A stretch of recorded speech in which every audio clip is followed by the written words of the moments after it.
오늘 우리에게 주시는 하나님의 말씀은 누가복음 19장 1절부터 10절까지의 말씀입니다. 우리 다 같이 일어나셔서요, 하나님의 생명의 말씀을 함께 듣도록 하겠습니다. 네, 제가 읽겠습니다.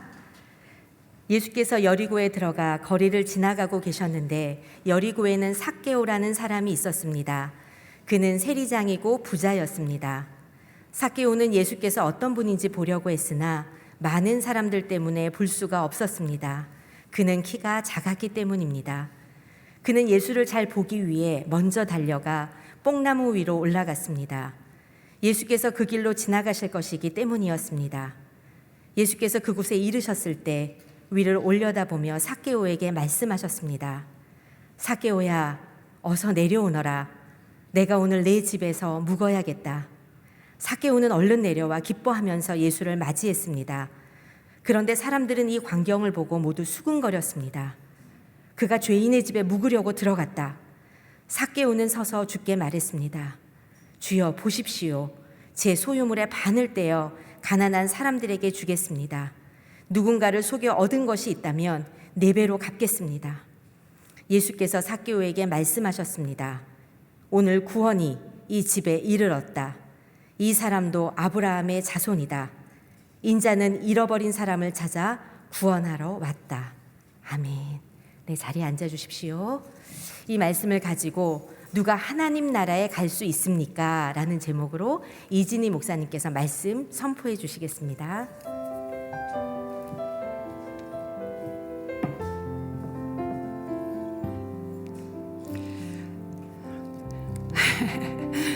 네, 오늘 이 자리에서 함께 하나님의 말씀을 듣게 되어서 너무 감사합니다. 잠깐 기도하겠습니다.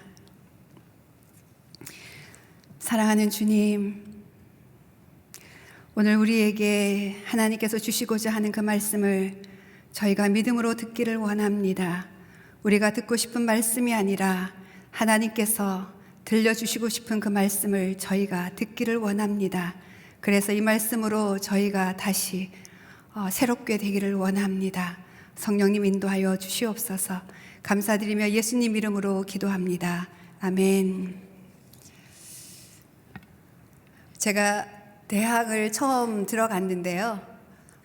그 전에 고등학교 3년간 신앙생활을 열심히 어떻게 보면 부모님의 핍박을 조금 받으면서 신앙생활을 하면서 대학을 들어갔습니다.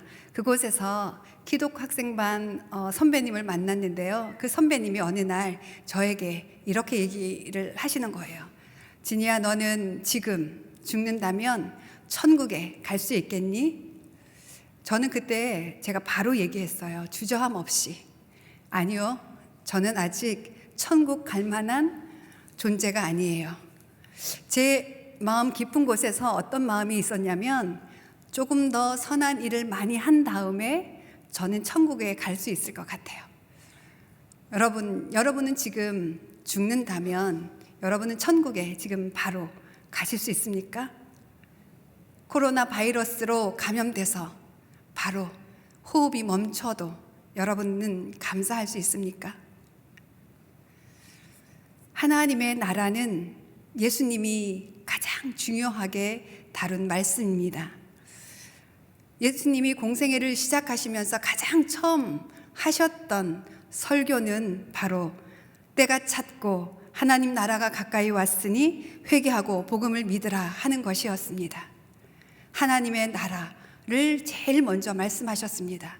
그리고 예수님이 이 땅의 사역을 다 마치고 하늘에 올라가시기 직전 부활하시고 이 땅에서 40일간 머무셨는데 그 40일간 제자들과 무엇을 하셨냐면 하나님 나라에 관한 것을 가르치는 일을 하셨습니다. 예수님의 시작과 마지막이 하나님 나라였습니다. 그러나 이 가운데 예수님이 오셨고 예수님이 승천하셨고 이 가운데 그 모든 시간 3년간 전하신 말씀 또한 하나님 나라였습니다. 가장 우리가 잘 알 수 있는 것은 예수님이 가르쳐 주신 기도 안에 너희는 이렇게 기도해라. 하나님 나라가 임하게 하여 주십시오. 이것을 꼭 기도해라 말씀하셨고요.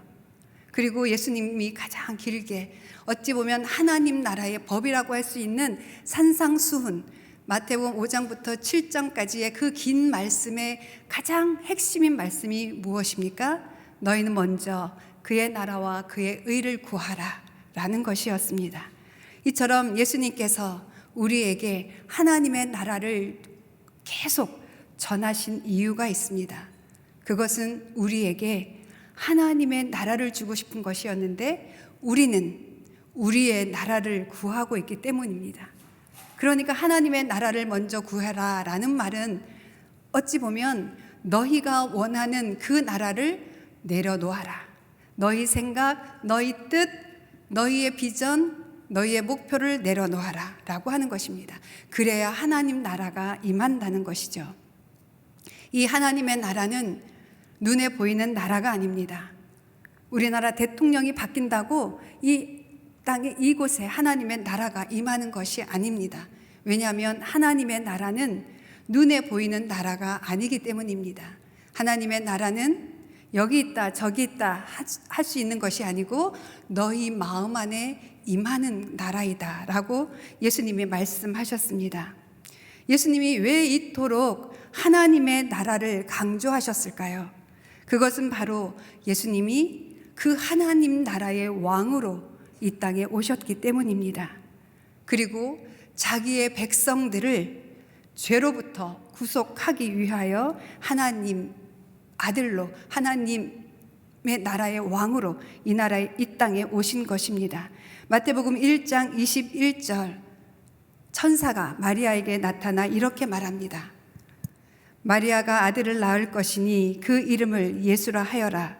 예수가 그의 백성을 그들의 죄로부터 구원할 것이다. 예수가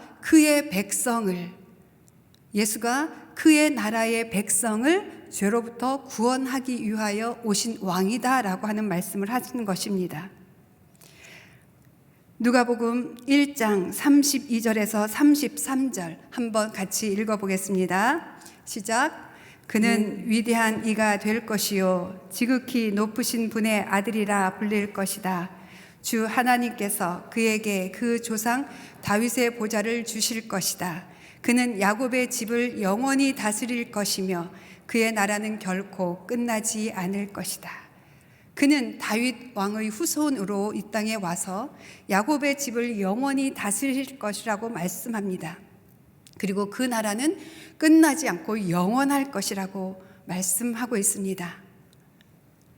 그런데 이 나라로 누가 들어갈 수 있을까요? 여러분은 이 설교 제목을 들으시면서 나는 갈 수 있을 거야 라고 얘기하셨나요? 아니면 저처럼 아니 나는 아직은 아닌 것 같아 라고 여러분 생각하셨나요?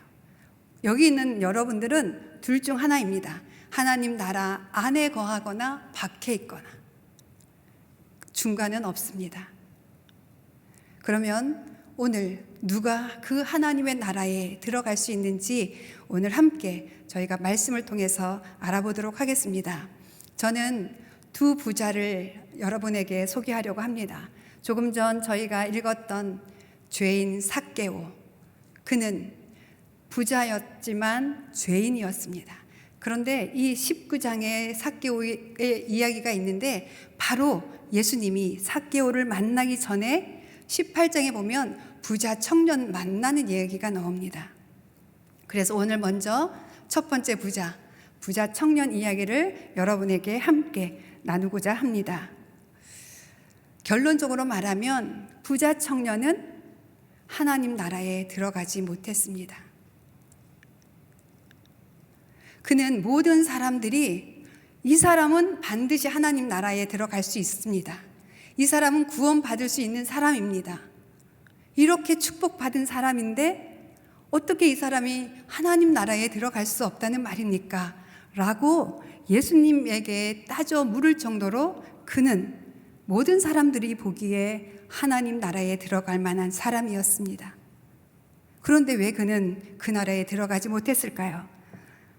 누가복음 18장 18절에 어떤 지도자가 예수께 물었습니다. 선하신 선생님, 영생을 얻으려면 제가 어떻게 해야 합니까? 라고 질문합니다. 22절에 보면 이 질문에 예수님이 정확하게 그가 묻는 것에 대한 대답을 해주십니다. 22절, 내게 아직 부족한 것이 한 가지 있다. 내가 가진 것을 모두 팔아 가난한 사람들에게 나눠 주어라. 그러면 하늘에서 보물을 가질 것이다. 그 후에 와서 나를 따라라 하고 말씀하십니다. 예수님이 어떻게 하면 내가 영생을 얻을 수 있습니까? 라고 질문하는 그 사람에게 너가 가지고 있는 것을 모두 팔아서 가난한 사람들에게 주어라. 여러분, 이게 가능한 일입니까? 예수님은 왜 이렇게 불가능한 것을 말씀하고 계실까요? 분명히 이 사람에게 정말 그 영원한 생명에 대한 갈망이 있었던 것 같습니다. 마가복음에는 이 사람이 예수님께 달려 나와서 무릎을 꿇었다고 기록되어 있습니다. 그는 모든 것을 다 가지고 모든 축복을 다 누리고 있었지만 무언가 마음의 공허함을 느꼈습니다. 그것을 예수님께서 말씀해 주실 거라고 믿고 나왔어요. 그런데 그 대답이 너무 놀라운 대답인 거예요. 네가 가지고 있는 모든 것을 다 팔지 않으면 네가 하나님 나라에 들어갈 수 없다는 말씀입니다. 왜 이렇게 예수님이 말씀하실까요? 첫 번째, 예수님은 그가 그 재물을 얼마나 사랑하고 있는지 그것을 알고 계셨기 때문입니다. 그의 깊은 내면을 건드리시는 거죠.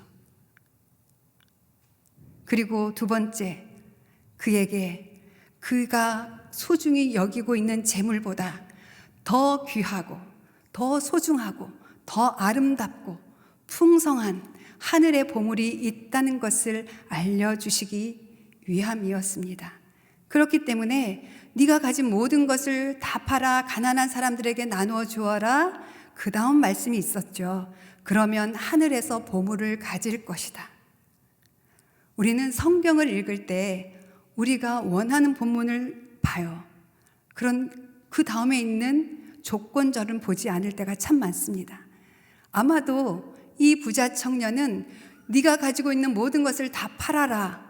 이게 너무 충격적이어서 그 다음에 그 팔므로 인해서 그가 몇십 배, 몇천 배, 아니 현재가 아닌 영원한 보물을 얻을 수 있다는 그 말씀의 가치를 놓치고 있었던 것이죠. 예수님은 이렇게 말씀하시는 것이라고 생각합니다. 네가 영원한 생명을 얻으려면 네가 가장 소중히 여기는 것을 나에게 내려놓아야 해. 그 빈 곳에 나를 채워야 한단다. 내가 너의 모든 것이 되어야 너는 영원한 생명을 얻을 수 있을 거란다. 내가 너의 생명이란다. 내가 네 안에 있어야 너는 영원한 생명을 누릴 수 있고 하나님 나라에 거할 수 있단다 라고 말씀하고 계시는 것입니다. 그런데 부자 청년은 이 말씀을 이해하지 못했어요. 왜냐하면 현실의 문제가 너무나 컸기 때문에. 여러분, 코로나가 여러분에게 얼마나 크게 지금 다가오고 계십니까? 코로나 바이러스를 막기 위해서 여러분들이 마스크를 밤낮으로 쓰고 다니면서 혹시 하나님의 나라는 잊어버리고 계시지 않습니까? 그 하나님 나라의 왕이신 예수님, 그 예수님을 놓치고 계시지는 않습니까?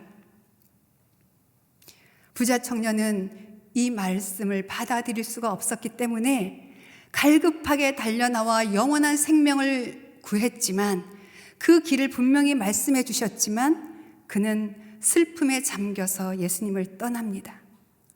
왜냐하면 그는 그의 기준으로 내가 이거는 할 수 없다고 생각했기 때문입니다. 부자 청년은 돈과 예수님 중에서 돈을 택했기 때문에 그는 하나님 나라에 들어갈 수 없었던 것입니다. 우리가 여전히 불안하고 여전히 두렵고 여전히 공허하고 여전히 우울한 것은 우리의 가장 소중한 것, 그것을 주님 앞에 완전히 내려놓지 못했기 때문은 아닙니까? 저는 오랫동안 전도사로 사역을 했습니다. 그래서 저는 전도사로 마지막까지 사역하고 사역을 내려놔야지라고 생각했었습니다. 그것이 저는 참 좋았습니다. 성도들이 목사님을 대하는 것보다 전도사라고 대할 때 조금 더 편하게 대하는 것 같기도 하고, 저도 목사님처럼 해야지라고 말은 했지만 조금 편한 것도 있었죠. 그런데 어느 날 제가 목사 안수를 받아야만 하는 그러한 여러 가지 하나님이 사인을 주셨습니다. 그런데 마지막까지 저에게 거부감이 일어나는 거예요. 제가 몇 가지 사인을 구해서 정확하게 하나님이 받기를 원하신다는 그 사인을 받았지만 마지막까지 이게 거부감이 일어나는 거예요, 제 안에서. 그래서 기도를 했습니다. 하나님, 내가 왜 이렇게 목사 안수 받는 것을 싫어하고 거부하고 있을까요? 라고 했을 때 저의 마음에 이렇게 느껴졌습니다. 두 가지였어요. 너무나 훌륭하신 그 목사님들, 어떻게 그 목사님들과 같은 위치에서 내가 복음을 전할 수 있지? 나는 단위에서 설교를 많이 하는 목사보다 현장에서 그들과 함께 울고 함께 즐거워하는 그러한 사역자로 있으면 좋겠다 라고 생각하고 있었던 것이죠. 두 번째는 신문상에 지상에 오르내리고 있는 너무 부끄러운 목사님들의 모습. 아니, 신문 지상에 오르내리진 않더라도 제가 봤을 때 저 사람은 목사님답지 않은데 라고 했던 그 목사님들처럼 제가 취급당하는 것을 제가 싫어하고 있었더라고요. 그리고 이 마음 깊은 곳에 무엇이 있었냐면 목사님들을 정죄하고 비난하며 특히 요즘 같은 시대 교회가 조롱받고 목사님들이 세상에서 정말 권위를 인정받지 못하고 있는 그 자리에 저는 가고 싶지 않았던 것이에요. 수치를 당하기 싫었던 것이죠. 그리고 우리 가족이나 저를 아는 모든 이들에게 목사가 왜 그래? 라는 말을 듣고 싶지 않았던 것이에요. 그러나 정말 하나님의 부르심으로 인하여 제가 목사 안수를 받게 되었습니다. 감사하게도 목사 안수 받는 그날 2시간의 1시간의 예배와 1시간의 안수식이 있었는데요. 예배를 드리는 그 1시간 내내 하나님께서 저를 부르셨다는 그 영광스러운 부르심 앞에서 저의 눈에서 눈물이 그치지 않았습니다. 참 놀라운 것은, 감사한 것은 하나님의 부르심의 자리에 있을 때 하나님이 저에게 슬픔의 눈물이 아니라 영광의 눈물을 주실 때가 있었습니다. 그날도 1시간 내내 저의 눈에서 눈물이 그치지 않았습니다. 그리고 저는 제 전부를 드렸습니다. 수치를 당해도 좋습니다, 주님. 조롱을 받아도 좋습니다. 저는 분명히 실수할 것이고 저는 설교를 할 때 설교 못한다는 소리도 들을 것입니다. 그런데 주님, 그것도 제가 감당할게요. 그렇게 목사 안수를 받게 되었습니다. 그런데 놀라운 것은 오히려 저의 남은 부분을 놔두고 있다가 그냥 완전히 드렸을 때 제 안에서 정말 자유함이 일어나는 것을 제가 느낄 수 있었습니다. 목사라고 조롱을 받아도 오히려 그것이 얼마나 영광스러운 일인지 제가 느끼게 되었기 때문입니다. 우리가 완전히 전부를 드릴 때 우리는 하나님 나라 안에 거할 수 있습니다. 예수님보다 더 소중하게 여기는 그 무엇이 있다면, 내가 원하는 것이 있다면 여러분 그것을 완전히 하나님께 내어 드리십시오. 그것은 여러분의 것이 아닙니다. 여전히 하나님 나라 밖에 있는 자들에게 예수님은 지금도 외치십니다. 때가 찼고 하나님 나라가 가까이 왔으니 회개하고 복음을 믿으라. 회개하고 복음을 믿으라. 회개하고 복음을 믿으라. 이 말씀에 순종하는 저와 여러분이 되시기를 축복합니다. 그 부자 청년이 이 말씀에 받아들이지 못하고 근심하며 비탄에 잠겨서 그 자리를 떠났을 때 예수님이 이렇게 말씀하십니다. 내가 진실로 너희에게 말한다. 하나님 나라를 위해 집이나 아내나 형제나 부모나 자식을 버린 사람은 이 세상에서 여러 배로 받을 것이요 또한 오는 세상에서 영생을 받을 것이다. 이 말씀을 다시 한번 들어보십시오. 하나님 나라를 위해 집이나 아내나 형제나 부모나 자식을 버린 사람은 이 세상에서도 여러 배로 받을 것이라고 말합니다. 그리고 다시 오는 그 영원한 하나님 나라에서도 영생을 받을 것이다 라고 말합니다. 우리가 버리는 것이 완전히 버리는 것이 아니고 오히려 축복이라는 것을 말씀하고 계십니다. 하나님은 우리의 일부를 원하시지 않지요. 전부를 원하시지요. 그것을 우리에게 증거하는 한 사람이 있습니다. 누구입니까? 바로 아브라함입니다. 히브리서 11장 17절에서 19절 함께 읽도록 하겠습니다. 시작. 믿음으로 아브라함은 시험을 받을 때 이삭을 바쳤습니다. 그는 약속들을 받은 사람이면서도 자기 외아들을 기꺼이 바치려 했습니다. 하나님께서 전에 말씀하시기를 내 자손이라고 불릴 사람은 이삭으로 말미암을 것이다 라고 하셨습니다. 아브라함은 하나님께서 죽은 사람도 살리실 수 있다고 생각했습니다. 그러므로 비유로 말하자면 그는 이삭을 죽은 사람들로부터 돌려받은 것입니다. 그렇습니다. 하나님이 아브라함에게 100세에 낳은 소중한 아들, 하나밖에 없는 아들 이삭을 바치라고 했을 때 아브라함은 하나님께서 죽은 사람도 살릴 수 있다고 믿었기 때문에 그 하나밖에 없는 아들을 바친 것입니다. 우리도 우리의 집이나 우리의 가치나 우리의 뜻이나 비전도 이것을 바치면 하나님께서 더 큰 생명으로 갚아 주실 것이라는 것을 믿기 때문에 바칠 수 있는 것입니다. 이 부자 청년의 이야기 말미에 예수님은 이렇게 말씀하십니다. 부자들이 하나님 나라에 들어가기가 얼마나 어려운지 모른다. 부자가 하나님 나라에 들어가는 것보다 낙타가 바늘 구멍으로 지나가는 것이 더 쉽다. 이 말씀을 오해하는 사람들은 부자는 나쁘고 가난한 사람들은 다 옳다라고 오해하는 분들이 계세요. 그러나 이 말씀은 그런 말씀이 아닙니다. 불가능하지만 예수님으로서는 가능하다라는 것을 말씀하고 계십니다. 그리고 이 말씀에 대하여 그 답을 바로 삭개오를 만나면서 예수님이 말씀해 주시고 계십니다. 이제 두 번째 부자를 한번 보도록 하겠습니다. 두 번째 부자인 삭개오는 이 앞에 부자 청년과는 결이 다른 사람입니다. 이 부자 청년은 정말 선한 일을 많이 했습니다. 모든 계명들을 다 지켰어요.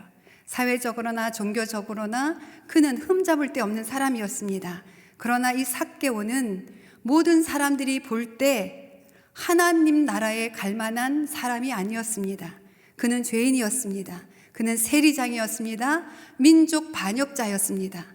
로마 정부의 하수인이 되어서 자기 동족 유대 민족에게 세금을 거뒀는데 정해진 세금보다 더 많이 거두고 또 자기 아래에 있는 그 세리들이 거둬온 그 세금 중에서 또 일부를 자기가 착복하였기 때문에 큰 부자가 된 사람입니다.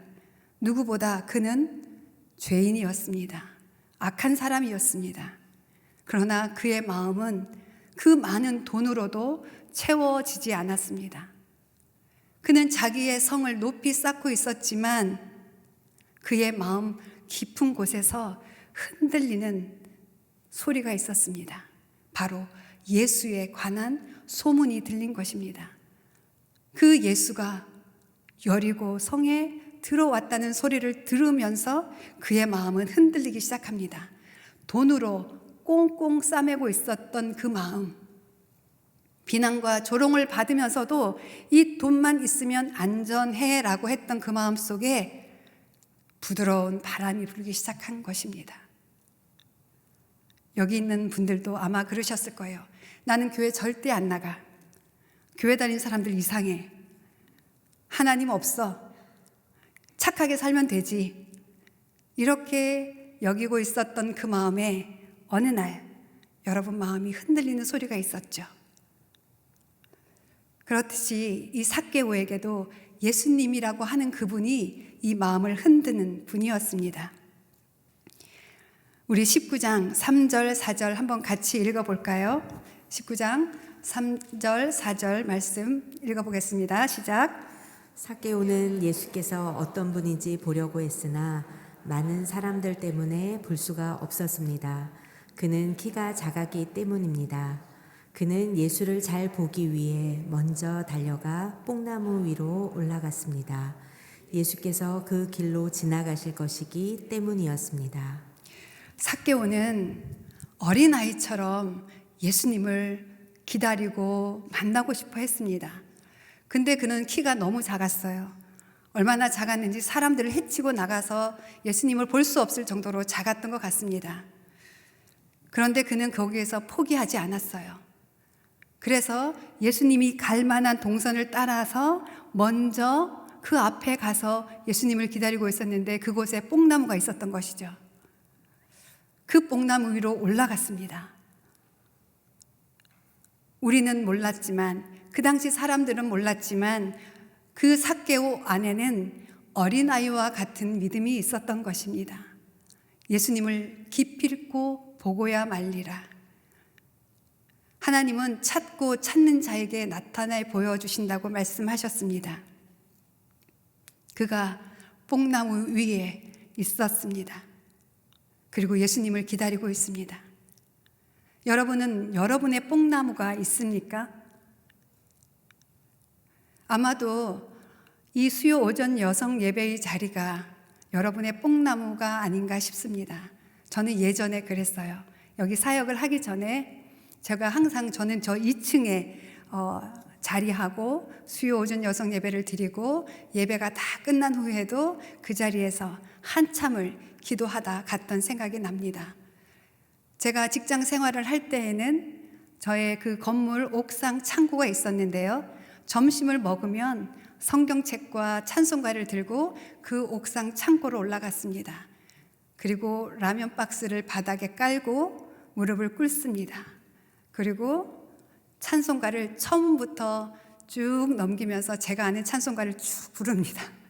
그리고 시편 말씀을 읽었습니다. 그리고 기도합니다. 그곳에서의 그 시간, 저는 그 시간을 잊을 수가 없습니다. 그 당시 저의 현실은 참 막막한 상태였어요.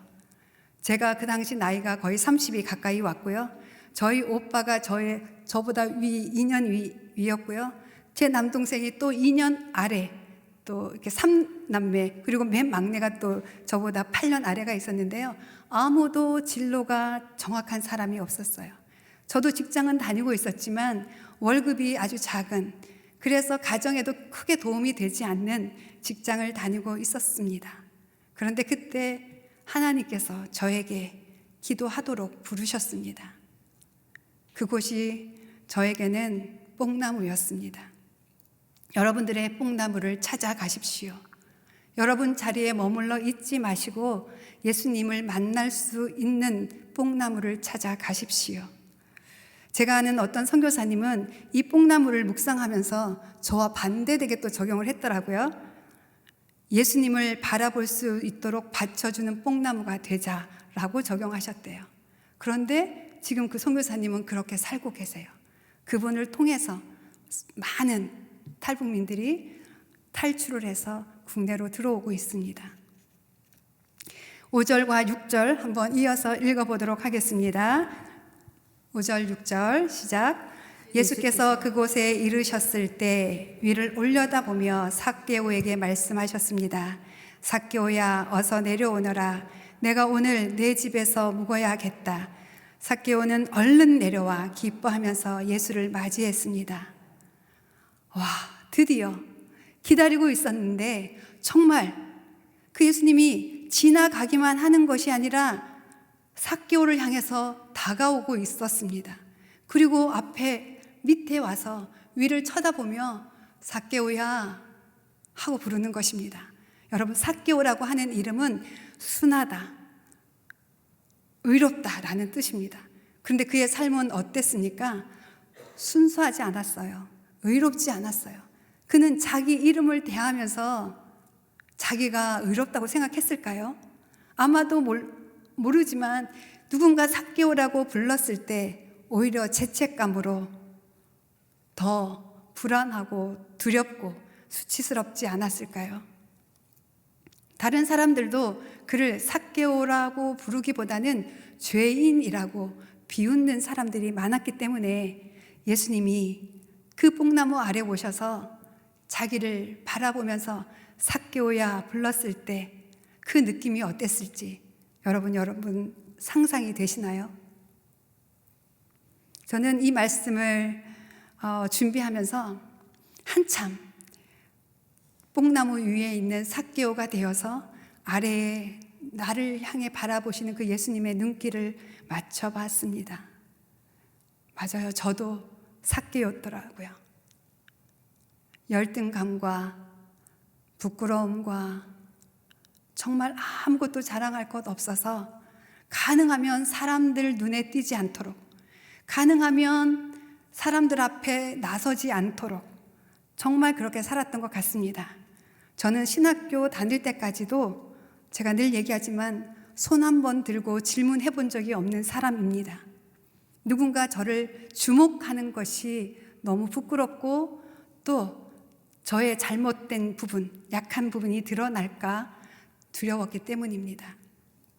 그런데 그런 저에게 예수님이 찾아오셔서 진이야, 내가 네 안에 들어가고 싶다. 이렇게 말씀해 주셨어요. 무시당하고 천시당하던 자신을 특별하게 대하여 주는 예수님을 보면서 그 예수님의 음성을 듣는 순간 삭개오는 이제까지 그가 가지고 있었던 모든 사람들의 편견과 자신의 열등감과 자신의 죄인됨을 다 버릴 수 있었습니다. 그의 태도는 어떻습니까? 기쁘게 내려왔습니다. 얼른 내려왔습니다. 그리고 자신의 집으로 모셔드렸습니다. 아까 부자 청년은 어땠습니까? 예수님을 만났지만 그는 슬퍼하며 근심하며 비탄에 빠져서 그냥 자기의 자리로 돌아갔습니다. 사랑은 사람을 변화시킵니다. 다른 사람들로부터 받은 사랑도 사람을 변화시키는데 하늘에서 오신 하나님 나라 왕의 사랑을 받았을 때 변하지 않을 사람이 있을까요? 참 두려운 것은 변하지 않는 사람이 있다는 것입니다. 예수님이 직접 말씀하시고 직접 기적을 보여주셔도 변하지 않는 사람들이 있다는 것입니다. 매주 교회에 나와서 설교를 듣고 성경을 읽어도 여전히 내 나라 안에 갇혀 살고 있는 사람이 있다는 것입니다. 그래서 우리는 두렵고 떨림으로 매일매일 하나님 말씀 앞에 서는 것입니다. 예수님은 삭개오를 죄인이라고 하지 않았습니다. 예수님은 그를 잃어버린 자라고 부르셨습니다. 예수님을 만난 후 삭개오는 완전히 변하였습니다. 가장 큰 변화는 무엇입니까? 그가 가장 소중하게 여겼던, 이것이 나의 노후를 보장한다고 여겼던 그 가장 소중한 것, 그 재물, 그것을 가난한 이들을 위하여 내놓은 것입니다. 우리 8절 함께 읽도록 하겠습니다. 8절, 삭개오는 서서 주께 말했습니다. 주여 보십시오. 제 소유물의 반을 떼어 가난한 사람들에게 주겠습니다. 누군가를 속여 얻은 것이 있다면 4배로 갚아주겠습니다. 우리는 말합니다. 율법을 지키는 건 너무 어려워. 10계명을 지키는 건 너무 어려워 라고 말합니다.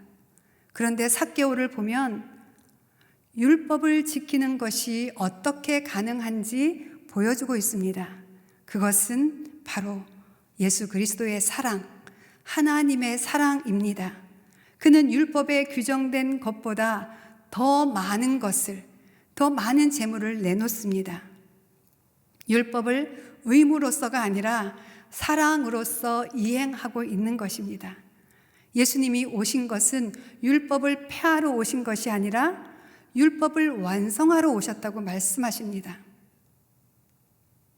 사도 바울도 예수 그리스도를 만나고 나서 그가 가지고 있었던 그 전통, 그 지식, 그 신분, 그것을 배설물과 같이 여긴다고 하였습니다.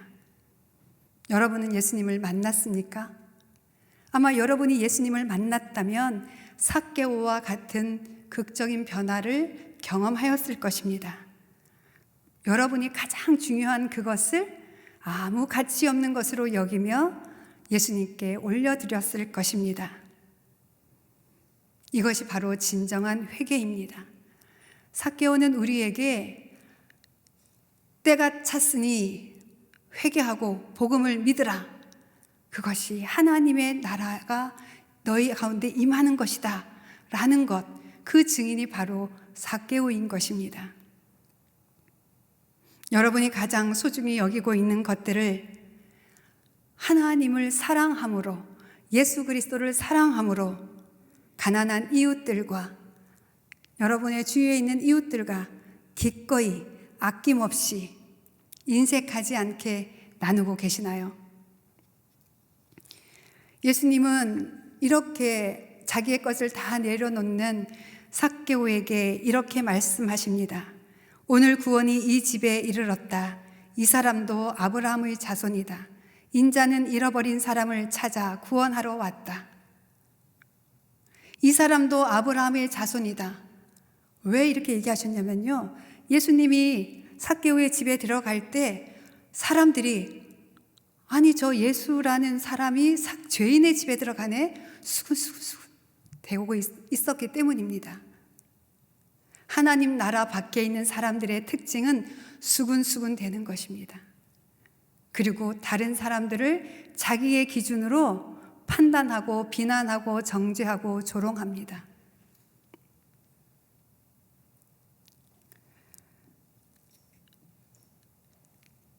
이 사람도 아브라함의 자손이다. 이 사람도 나의 백성이다. 나는 죄 가운데 있는 이 사람을 구원하러 왔다라고 예수님이 말씀하고 계시는 것입니다. 예수님은 죄 가운데 있었던 삭개오를 구원하셨습니다. 삭개오는 본인은 몰랐지만 예수 그리스도의 원래 그 나라의 백성이었는데 그 죄 가운데 있었기 때문에 그 모르던 그 곳에서 이제 벗어나서 비로소 본인이 하나님 나라 백성이 된 것을 알게 된 것입니다. 우리도 전에는 잃어버린 자였습니다. 우리도 전에는 죄인이었습니다. 우리도 전에는 예수님 없이 우리 기준을 가지고 다른 사람들을 비난하고 정죄하며 우리 기준으로 선행을 행하며 만족하며 살던 존재였습니다. 그런 우리를 예수님이 찾아오셔서 잃어버린 자라고 말씀해 주신 것입니다.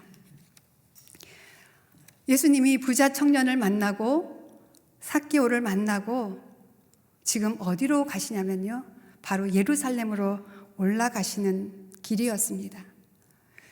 누가복음 18장 31절 함께 읽어보도록 하겠습니다. 누가복음 18장 31절 시작. 예수께서는 12 제자를 곁에 불러놓고 말씀하셨습니다. 보라, 우리는 예루살렘으로 올라간다. 예언자들이 인자에 대해 기록한 모든 것이 이루어질 것이다. 인자가 이방 사람들에게 넘겨져 조롱과 모욕과 침뱉음을 당할 것이다. 그들은 채찍질한 후에 그를 죽일 것이다. 그러나 그는 3일째 되는 날 살아날 것이다. 지금 예수님은 자기를 거부한 부자 청년을 구원하기 위하여 자기 몸을 십자가에 달려 제물로 바치기 위해서 예루살렘으로 가시는 것입니다. 죄인인 삭개오가 가난한 이들을 내놓은 그 제물보다 훨씬 더 비교할 수 없는 하나님 나라의 왕인 자기 자신을 십자가에 달려 죽기 위해서 가고 계시는 것입니다. 예수님은 이사야 예언자가 기록한 것처럼 예루살렘에 가서 조롱과 모욕과 침뱉음을 당하셨습니다. 채찍질을 당하셨습니다. 그리고 십자가에 달려 죽으셨습니다. 누구를 위해서요? 자신의 가장 소중한 것을 포기하지 못하고 어떻게 하면 영생을 얻을까 고민하고 있는 그 부자 청년을 위해서 자기 몸을 바치신 것입니다. 그리고 삭개오를 위하여 십자가에서 자기 몸을 바치신 것입니다. 여러분을 위해서 예수님은 십자가 위에서 아낌없이 자기 목숨을 바치셨습니다. 그리고 십자가 위에서 예수님은 몸으로 피 흘리면서 이렇게 말씀하십니다. 내가 너희를 이렇게까지 사랑한다. 너희가 나를 하나님 나라의 왕으로 믿으면 너희는 멸망하지 않고 영원한 생명을 얻고 하나님 나라가 너희 가운데 임할 것이다. 내가 너희를 사랑한다. 자기 목숨을 아끼지 아니하시고 우리에게 내어주신 예수님이 원하시는 것은 무엇입니까? 바로 마태복음 22장 37절에서 40절 말씀이죠. 내 마음을 다하고 내 생명을 다하고 내 뜻을 다해 주 내 하나님을 사랑하여라. 내 이웃을 내 몸처럼 사랑하여라. 다하고 다하고 다하여 세 번이나 반복이 되어 있죠. 전부를 다해서 나를 사랑해라 라고 말씀하십니다. 그리고 네가 네 몸을 아끼고 네 몸을 사랑하는 것처럼 소중히 여기는 것처럼 내 이웃을 그렇게 사랑하여라. 이것이 내가 십자가에 달려서 너희들에게 외치고 있는 소리다. 여러분, 이것이 가능합니까? 여러분은 정말 여러분의 모든 것을 다해서 하나님을 사랑하고 예수님을 사랑하고 성령님을 따라 여러분들은 살고 계십니까? 정말 그것이 가능하다고 생각하십니까? 여러분의 힘으로는 할 수 없습니다. 여러분의 기준으로는 할 수 없습니다. 어떻게 가능할까요? 바로 예수 그리스도가 달리신 그 십자가를 바라보시면 됩니다. 그래서 여러분 하루에 무시로 십자가 위에 달리신 예수님을 바라보십시오. 그 십자가가 여러분에게 능력을 주고 그 십자가가 여러분에게 사랑한다 외칠 것입니다. 십자가에서 달리신 예수님이 흘리신 그 보혈의 피가 여러분의 육신의 죄악을 씻고 영혼을 씻어서 여러분이 바라볼 수 없는 그 영원한 하나님 나라를 바라봄으로 그 영원한 것을 위하여 이 땅의 것을 아무 가치 없는 것으로 여기며 그것에 내 시간과 내 물질과 내 정욕을 쏟아내지 못하도록 합니다. 여러분, 십자가를 바라보십시오. 하나님 나라 밖에 있는 사람들은 십자가 설교를 좋아하지 않습니다. 죄와 의와 심판에 대한 설교도 좋아하지 않습니다. 여러분은 지금 제 설교를 좋아하고 계십니까? 그렇다면 아마도 하나님 나라가 여러분 안에 임한 증거입니다. 천국과 지옥 설교, 그들은 듣고 싶어 하지 않습니다. 미국의 어떤 교회에서는 고난주간을 없앴다고 합니다. 십자가가 중요하지 않고 부활이 중요하지, 그래서 부활만 얘기한다고 합니다. 그러나 여러분, 분명히 여러분은 분별하십시오. 십자가를 말하지 않는 교회는 하나님의 교회가 아닙니다. 십자가를 말하지 않는 사람은 하나님의 사람이 아니고 그의 안에는 예수 그리스도가 주인이 되지 않고 그는 예수님을 왕으로 모시고 있는 사람이 아닙니다.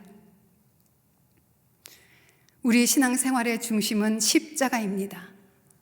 에덴 동산에 선악과가 그 중앙에 있었다면 하나님 나라 그 중앙에는 십자가가 있습니다.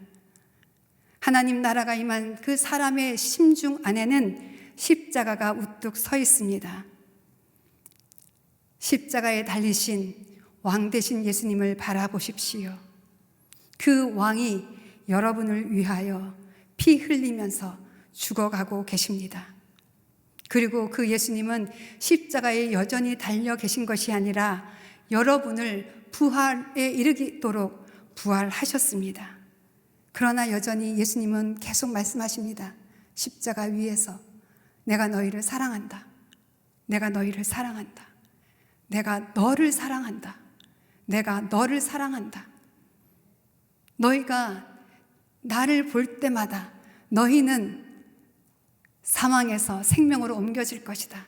너희는 좌절에서 소망을 갖게 될 것이다. 나를 사랑하셔서 나를 위해 자신의 몸을 내어주신 하나님의 아들을 믿는 믿음으로 살면 우리 가난한 이웃들을, 내 이웃들을 내 몸처럼 사랑하며 살게 될 것입니다. 우리 갈라디아서 2장 20절 말씀 함께 읽도록 하겠습니다. 시작. 나는 그리스도와 함께 십자가에 못 박혔습니다. 그러므로 이제 더 이상 내가 사는 것이 아니라 내 안에 그리스도께서 사시는 것입니다. 지금 내가 육체 안에 사는 것은 나를 사랑하셔서 나를 위해 자신의 몸을 내주신 하나님의 아들을 믿는 믿음으로 사는 것입니다. 아멘. 우리가 믿는 것은 무엇입니까? 여러분들이 기도하는 그것이 이루어질 것이라고 믿는 것이 믿음이 아니고요. 나를 사랑하셔서 나를 위해 자신의 몸을 내주신 하나님의 아들을 믿는 것이 참 믿음입니다. 코로나 바이러스로 온 열방이 이렇게 혼동 가운데 있을 때에 여러분이 믿어야 할 것은 무엇입니까? 여러분을 사랑하셔서 여러분을 위해 자신의 몸을 바치신 하나님의 아들, 하나님 나라의 왕, 그 예수님을 믿는 것입니다. 그런데 그 왕이 어디에 계십니까? 여러분 안에 계십니다. 여러분 안에 계십니다. 그러면 여러분은 누구의 소리를 들어야 합니까? 그 왕의 소리를 들어야 합니다. 너희는 마음을 다하고 뜻을 다하고 목숨을 다하고 힘을 다하여 주 너희 하나님을 사랑하라. 그리고 내 몸을 사랑하는 것처럼 내 이웃을 사랑하라. 이 말씀을 계속 들을 수밖에 없습니다. 이 말씀이 여러분을 움직이고 이끌어 가실 것입니다.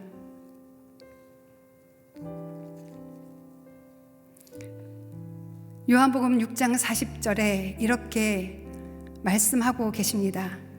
하나님 아버지의 뜻은 하나님의 아들 예수님을 보고 믿는 사람마다 영생을 얻게 하려 하시는 것이다. 하나님 나라는 누가 들어갈 수 있습니까? 하나님의 아들 예수님을 보고 믿는 사람이 들어가는 것입니다. 여러분 부자 청년의 길을 가지 마십시오. 여러분 삭개오의 길을 선택하십시오. 지금 여기에서 예수 그리스도를 왕으로 섬기며 하나님의 나라를 경험하는 그 사람이 다시 오시는 그 예수님이 온전하게 가지고 올 그 하나님 나라, 영원한 하나님 나라, 그 나라에 들어가게 될 것입니다. 이 시간 그것을 믿음으로 우리 이 시간 찬양하도록 하겠습니다. 내가 그리스도와 함께 십자가에 못 박혔나니. 여러분 십자가에 달리신 그 예수님 그 품 안에 여러분이 함께 못 박혀 죽었습니다. 그러나 여러분은 예수님과 함께 다시 살아나셨습니다. 그것을 믿음으로 함께 찬양하도록 하겠습니다.